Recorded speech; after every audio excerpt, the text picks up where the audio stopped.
జయరావు గారి కోడల్ని. మా హస్బెండ్ అక్కడే ఉన్నారు.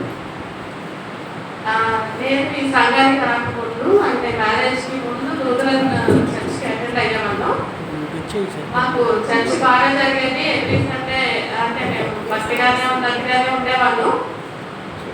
తెలియని అంటే చిన్న చిన్నవి మనకి అక్కడ నేర్పించరు. వాళ్ళు పాఠాలు లాగా చెప్పుకుంటూ వెళ్ళిపోతారు. అంటే వాళ్ళు 5 years ఒక ఎంప్లాయీ లాగా వస్తున్నారు కాబట్టి నార్మల్గా టీచర్స్ ఉంటూ వెళ్తారు. ఆ రోజు సెషన్ మనకి క్లాసులో ఎలాగైతే సిలబస్ ఉంటుందో లూథరన్ చర్చ్లో కూడా అలాగే సిలబస్ ఉంటాయి. సో ఏ రోజు పాఠం ఆ రోజు టీచ్ చేస్తారు. సో అలాగా చెప్పేవారు. మేము అక్కడ భక్తిగానే ఉండేవాళ్ళం. అంటే పెద్దగా మా లోపం మాకు తెలిసేది కాదు. సో కనిపించినంత వరకు భక్తిగానే బాగానే ఉండేవాళ్ళం. అయిపోయింది. నేను అక్కడ నా పోస్ట్ గ్రాడ్యుయేషన్ అయిపోయాక బాప్టిజం తీసుకున్నాను. 6 months పొందాను, రక్షణ పొందాను. అయిపోయింది. అయితే అక్కడ అంతవరకు నాకు అంత పెద్ద డిఫరెన్స్ తెలిసేది కాదు. మ్యారేజ్ అయ్యాక కూడా నాకు అంటే కరెక్ట్గా హార్మోన్స్ ఎప్పుడు పొందాను అనేది నాకు తెలియదు. స్లోగా జరుగుతున్న కొద్దీ నాలో మా జీవితంలో జరుగుతున్న ఒక్కొక్క కార్యాన్ని బట్టి నాకు తెలియకుండానే నేనే కొన్ని వదిలేసుకున్నాను. అంటే ఇప్పుడు జనరల్గా మనం ఏం చెప్తామంటే హార్మోన్స్ పొందిన రోజు అయ్యా నన్ను క్షమించు అని ఒక్కసారి మొత్తం జీవితంలో చేసిన పాపాలన్నీ ఒప్పుకుంటున్నట్టు చాలా మంది పశ్చాత్తాపడతారు. అది చాలా మందికి మన అనుభవం ఉంటుంది. అయితే నా జీవితంలో అవ్వలేదు. ఒక్కొక్క సందర్భంలో ఒక్కొక్కటి జ్ఞాపకం వస్తూ ఉండేది. ఒక సిచ్యువేషన్ జరిగినప్పుడు ఇది ఇలాగా ఉండకూడదు, నేనైనా చేయకూడదు అని ఆ క్షణంలో ఆ పాపాన్ని వదిలేసుకుంటూ దానికి క్షమాపణ పొందుకుంటూ వచ్చాను. అందులో ఇప్పుడు మీరు చర్చల్ని చెప్తాను చూడండి. మాకు నెలపడుపు తెలుసు కదా, చంద్రబాబు వస్తుంది. నెలపడుపు చూసి ఫస్ట్ ఎవరి ఫేస్ చూస్తే అది అదృష్టమో బ్యాడ్ లక్మో అని ఫీల్ అయ్యే ఇది మాకు ఉండింది. అంటే మా అమ్మ అట్లా చెప్పేవాళ్ళు. అలా చూసినప్పుడు వాక్యం చదువుకోమా, లేకపోతే మీరు చేయండి, చూసుకోండి అలా చెప్పేవాళ్ళు. సో అదేంటి అది అక్కడ అప్పట్లో పాపం కాదు, అది నార్మల్గా ఫీల్ అయ్యేవాళ్ళం. కానీ ఇప్పుడు ఆలోచిస్తే ఎంత వెంటనంగా అనిపిస్తుంది. అంటే చందమానం చూసి ఎవరో పక్కన చూస్తే మనకి బ్యాడ్ జరగడం ఏంటండి అసలు. సో ఇట్లాంటివి చాలా చిన్నగా అనిపిస్తాయి. మైన్యూట్గా మనకి మన జీవితంలో అది పెద్దగా అనిపిస్తుంది. బట్ స్టిల్ మనం వాక్యంలో లోతుల్లో వెళ్ళే కొద్ది ఒక్కొక్కటి చాలా చిన్నదైనా కానీ అది మనకి తప్పుగా ఇప్పుడు మనకు తెలుస్తూ ఉంటుంది. ఇట్లానే ఇంకా మా బాబు పుట్టినప్పుడు ఫస్ట్ బాయ్ వాడు పుట్టినప్పుడు మా అమ్మగారు వాళ్ళు ఏం చేసేవాళ్ళంటే మేము ప్రార్థనకి వెళ్ళేవాళ్ళమే. బట్ స్టిల్ ఏంటి ఆత్మలు ఏమో పడతాయి అని చెప్పేసి గల్పట్లో చీపురు కట్ట వేసేవాళ్ళు, పొలం చీపురు వేస్తారనమాట. అప్పుడు మా హస్బెండ్ ఫస్ట్ టైం వచ్చి అత్తగా ఏంటి తీసేయండి, ఇట్లాంటివన్నీ మనకు అవసరం లేదు, మనకి ప్రార్థన బలం ఉండిద్ది, అవన్నీ వేయకండి అని. మేము 4 సిబ్లింగ్స్. నాకు 2 అక్కలు, నేను 3, నా తర్వాత ఒక తమ్ముడు ఉన్నాడు. మిగతా 3కి అనుమైతే జరిగింది కానీ నా పిల్లల విషయంలో అనుమైతే జరిగింది. చీపురు కట్టలు వేయడం అవంతా నేను అప్పుడు అవాయిడ్ చేస్తాను. మా చేయకండి అమ్మ, వద్దు, నాకు అవసరం లేదు. లేకపోతే పిల్లలు ఒక్క పట్ట ఏడ్చినప్పుడు ఏమైందంటే ఇక్కడ ఏదో జరుగుతుంది అని చెప్పేసి మా దగ్గరలో మస్జిద్ ఉండేది. మస్జిద్ దగ్గర ఇవి కట్టిస్తాను తాయిపు, దాన్ని కట్టిద్దామని పక్కన వాళ్ళు సలహా చెప్పేవాడు. సో అప్పుడు మేము ఖచ్చితంగా వద్దు, అది చేయొద్దు అనేసి దానికి అట్లా అవాయిడ్ చేయడం.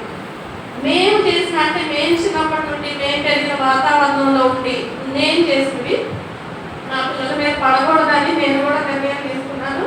అప్పటి నుంచి ఇలాంటివి అంటే లోకాచారాలు మనకు కనిపించనివి మనం పెళ్లిగా చేసేస్తుంటారు, మనకు తెలియదు. సో అలాంటివి నా మీద అంటే నా పిల్లల మీద పడకూడదని నేను ఎక్కువ ఆలోచించాను అప్పటి నుంచి.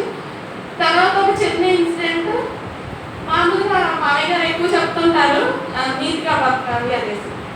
మాకు తెలిసి మామయ్య గారు చేసే ప్రార్థన రోజు మా గురించి ప్రార్థన చేస్తా కానీ వీళ్ళేదో మంచి ఉద్యోగాలు స్థిరపడాలి, డబ్బులు సంపాదించుకోవాలని ఎప్పుడు చేస్తుండ్రు. నేను ఎప్పుడు వెళ్ళలేదన్నమాట. వాళ్ళు నీట్గా బతకాలి, వాళ్ళ జీవితం నీట్గా ఉండాలి అని మాత్రమే ట్రై చేస్తారు. ఫినాన్షియల్గా మా కోసం ట్రై చేయదు. నీతి అంటే ఏంటో నీతి అనుకునేవాళ్ళు. నేను నా హస్బెండ్ ద్వారా ఒక ఇన్సిడెంట్లో అదొకటి చూశాను.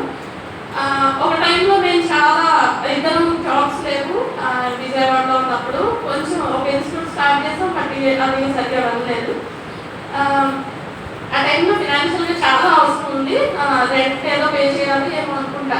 సో టోటల్ మాకు ఆ సందర్భంలో 3-4 వేలు ఖచ్చితంగా కావాలి. దానికి ఆ టైంలో బాధపడతా ఉన్నాము, ప్రార్థన చేస్తున్నాము. ఆయనకి పిల్లాడికి బాధపోతే హాస్పిటల్కి వెళ్ళాం. ఆ హాస్పిటల్ బయట బస్సు దొరికింది. బస్సులో ఉన్నాయి డబ్బులు ఒక 3-4 వేలు ఎంత ఉన్నాయో, మొత్తానికి మాకు కావాల్సిన అమౌంట్ అయితే అందులో ఉంది. బస్సులో ఉన్నాయి, ఏ డీటెయిల్స్ లేవు, అందులో ఎలా అప్రోచ్ అవ్వాలో తెలియదు. నేనే చూడగానే నేను అనుకున్నాను దేవుడే నాకు సహాయం చేశాడు, నేను కావాలనుకున్నాను కాబట్టి నాకు ఇది దొరికింది, నేను అవసరంలో ఉన్నాను, నా అవసరం దేవుడు చూశాడా అని అయిపోయింది. ఈవినింగ్ వరకు అలా ఫస్ట్ చేస్తూనే ఉంది. ఈవినింగ్ ఈయన అన్నారు అనమాట, ఏదో రకంగా వాళ్ళకి ఇచ్చేయడానికి చూద్దాం, ఏదన్నా ఆప్షన్ ఉండేది సంథింగ్ ఆధార్ కార్డు ఏదో ఒక కార్డు నుండి తనే వాళ్ళ నెంబర్ని కనుక్కొని వాళ్ళకి ఫోన్ చేసి ఇలా మీ పర్స్ మాకు మా దగ్గర ఉందండి అంటే వాళ్ళు వచ్చి థ్యాంక్స్ చెప్పి ఆ డబ్బులు మా పర్స్ తీసుకెళ్ళారు. సో అక్కడ ఒక ఇన్సిడెంట్ ఏంటి అంటే నా ఉద్దేశంలో ఏమనిపించింది, నాకు అవసరం ఉంది, దేవుడు నా అవసరాన్ని చూశాడు, త్రూ ఎలాగ నాకు వచ్చింది ఇది, అది నా మనసు అనిపించింది. కానీ మా ఇంకేమనిపించింది, అది మనకు కాదు, అది ఎవరితో వాళ్ళకి ఇచ్చేయాలనిపించింది. ఇక్కడ ఏంటి అంటే నాకు ఆలోచన లేదు, కొన్ని ఇట్లా డేస్ గడుపుతున్న కొద్ది ఒక్కొక్క సందర్భంలో నీతి అంటే ఏంటి అనేది నేను తెలుసుకుంటూ వచ్చింది. సో ఇక్కడ నీతి ఏంటంటే దేవుడు మన అవసరంలో ఉన్నాం కరెక్టే, దేవుడు మనకి ఎలాగైతే ఇవ్వరు, దేవుడు ఇవ్వాలనుకుంటే అది కరెక్ట్గా ఎలాగైతే రావాలో రైట్ వే లీగల్ వే ఏదైతే ఉంటుందో అలాగే వస్తుంది. సో ఏదో పక్కన వాళ్ళు పోగొట్టుకుంటే అది మనకు కాదు, అది దేవుడి నిర్ణయం కాదు, దేవుడి వే కాదు. అది అంటే మన వాక్యం చదువుతున్న కొద్దీ మన భక్తిలో నిలబడుతున్న కొద్దీ మనకి ఏది రైట్ అంటే రాంగ్ నుండి రైట్ ఏదో తెలుసుకోగలిగే నాలెడ్జ్ మనకు వస్తుంది. మనం ఇలా అనుకున్నప్పుడు మేబీ నేను అనుకున్న ఆలోచన నాకు అప్పుడు కరెక్ట్గా అనిపించవచ్చు, కానీ ఇయర్స్ గడిచినాక నాకు అది ఎంత మూర్ఖత్వంగా ఉందో నాకు ఇప్పుడు అనిపిస్తుంది. అదే దేవుడు ఎలా పక్కన పోగొట్టుకున్నది నాకు ఎలా ఇస్తున్నారు, అది నేను ఎలా అనుకున్నాను దేవుడే నాకు ఇచ్చారని అని అంటే. సో నీతిలో చాలా లోతుకి వెళ్ళే కొద్ది నీతి అంటే ఏంటి అనేది మనకి అర్థమవుతా ఉంటాయి. ఇలాగ నా జీవితంలో చాలా సందర్భాల్లో చాలా మార్చుకుంటూ అడ్జస్ట్ అవుతూ వచ్చాం. నా మాట ఎక్కడ అత్తయ్య గారు కానీ మామయ్య గారు కానీ ఎక్కడ ఫోర్స్ లేదు, నువ్వు ఇక్కడ గబగబా రక్షణ పొందు, గబగబా మార్మన్స్ పొందు, నువ్వు పొందింది కరెక్ట్ మార్మన్స్ కాదు, లోకంలో కదా నేను తీసుకున్నాను, మీది కరెక్ట్ కాదు, వాళ్ళు ఎప్పుడూ ఫోర్స్ చేయలేదు. బట్ వాక్యం వినగా వినగా వినగా నాకే నా పశ్చాత్తాపం, నా మాట, నా మనసు, నేను ఎలా ఆలోచించాలి, ఒక్కొక్క సందర్భంలో నిర్ణయం ఎలా తీసుకోవాలి అనేది తెలుసుకుంటూ మార్చుకుంటూ వస్తున్నాను. న్యూజిలాండ్లో మన మీటింగ్స్ మే రిట్రీట్లో అటెండ్ అయిన ప్రతిసారి మళ్ళా కొత్తగా మార్మన్స్ పొందాలని ఆశ నాకు పుడుతూ ఉంది. ఎవ్రీ ఇయర్ వచ్చినప్పుడల్లా ఆ టైంకి మళ్ళీ ఇంకొకసారి మార్మన్స్ పొందాలి, ఈ ఇయర్లో నేనేం తప్పు చేస్తున్నాను, నాకు నేను నుండి బయటపడాలి అన్న ఆలోచనతో ప్రతిసారి కన్నీరు ప్రార్థన చేసుకొని అక్కడ వచ్చిన 2-3 రోజులే నేను ఉండేది. ఆ 3 రోజుల్లో ఖచ్చితంగా మళ్ళీ ఒకసారి మార్మన్స్ అనుభవం తీసుకొని బయటకు వస్తూ ఉన్నాను.